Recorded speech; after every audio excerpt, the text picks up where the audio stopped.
everyone. Welcome to the latest Carson's Take 5. Ryan and Sonu. Sonu, I'm on location in the middle of the world, New York City.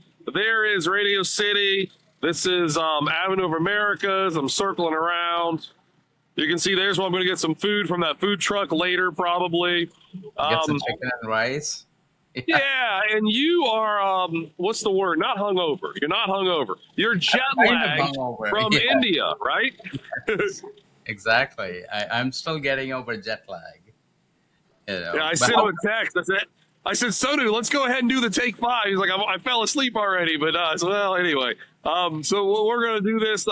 Welcome back, everybody. Welcome back to the United States, Sonu. We're titling this one. What did we exactly agree on, Sonu? What did we say the title be? What was the title? Say why this year can end strong. Yeah, why this year could end strongly. There we go. I knew it was something like that. Obviously, listen, this has been an incredible year for investors. The time we're recording this, 55 all-time highs on the S&P 500, up well over 25% for the year. But Sonu, we're in December, right? And so December's usually strong. I'll talk about that in a second. But what are some of the reasons you think maybe we still have a little more juice left to the rally in 2024? I think one word, momentum, right? As I always like to say, momentum begets momentum. I mean, markets trend, right? So we've got that going for us. Markets have been strong year to date. And we've got, as you said, more than 50 new highs. More highs tend to cluster.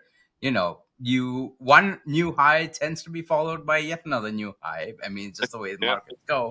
And then this is a positive seasonal period for equities, November, December, and even January for that matter, right? And then post-election periods tend to be positive because volatility is coming down. There's some uncertainty off the table as well.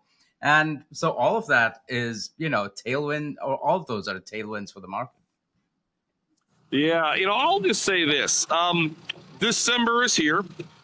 No month is more likely to be higher 74% of the time.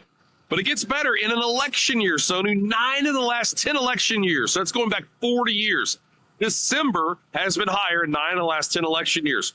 When you're up at least 20% for the year, like we were this year, going into December has been higher 9 out of 10 times. Last one on this, December's been the worst month of the year only once in history. In 2018, when the Fed had a policy mistake, had a vicious a vicious sell-off after that. So December's usually not a bad month. So we think it could be strong. But here's what I ask you.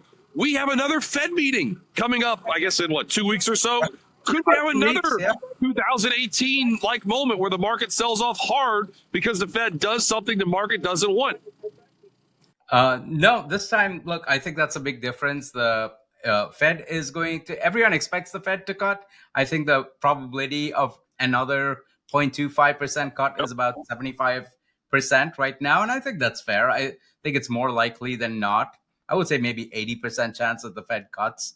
And that's going to bring the total number of cuts this year to, 100 basis points or 1 percentage points, right? So that's another tailwind for the stock market. The Fed's cutting.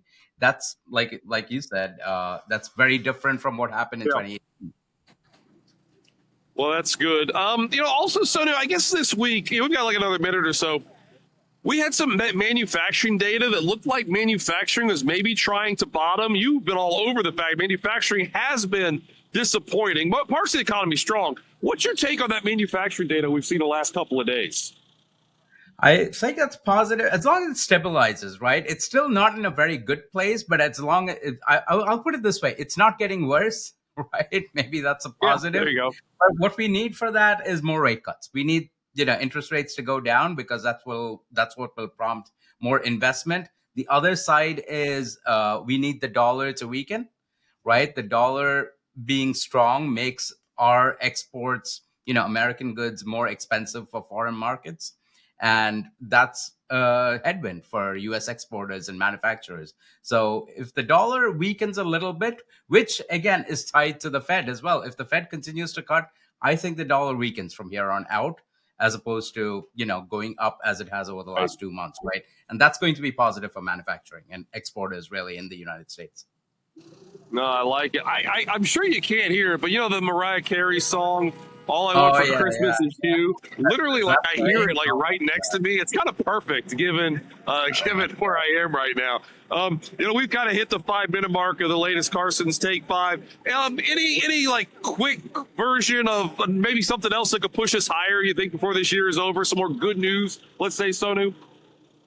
I think volatility going down, volatility continuing to go down and staying low will be a tailwind in and of itself. And that gets to the part where the Fed's out of the way, the Fed's cutting, Yep. and we have policy uncertainty in 2025. But for the next 2 months with cabinet picks, things like that, I think markets will look at all of those things as tailwinds rather than headwinds. Agreed there. I think it's just, hey, the economy's getting a little bit stronger. We keep Yeah. hearing how bad the economy's doing. The economy keeps improving, okay? Inflation overall, we're still seeing any major worries on the inflation front. And that Fed meeting coming up in a few weeks, I'm in your camp. I think the Fed's probably going to cut 25 basis points. Market's probably going to like that. So, everybody, this is your latest Carson's Take 5. Why 2025 has been a good one, but we still think there's a little bit left in the tank. I'm going to sign off. I'm going to walk around New York City, enjoy the holidays. And with all that, we'll see everyone next week. Take care. Thanks.